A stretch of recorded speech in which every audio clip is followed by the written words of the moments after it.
How to fix Locket Widget app not working. Hi guys, welcome to our channel. Let's begin. In this video, I will guide you on how you can fix if the Locket Widget app is not working. For this, you want to open up Play Store and App Store on your device to check if the Locket application is fully updated.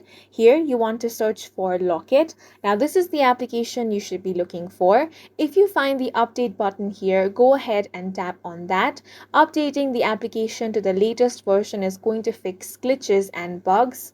Once it has been fully updated, you want to open the application and check if your issue has been fixed. If it is still not fixed, then you want to open up your settings. Here, you want to scroll down and tap on the apps option. All of the applications installed on your device is going to be displayed over here. Simply find the Locket app. Once you tap on this, scroll down and tap on the storage option, tap on clear cache, then tap on clear data and tap on the delete option to delete all the data of the application. Now, open the application, log into your account and check if the problem has been fixed. If it is still not fixed, simply uninstall the application.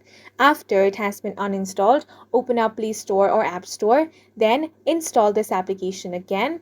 Once the reinstallation has been completed, any issues or bugs with the app will be fixed. And that's it for this video. If you found it helpful, please make sure to hit the like button and subscribe for more videos like this.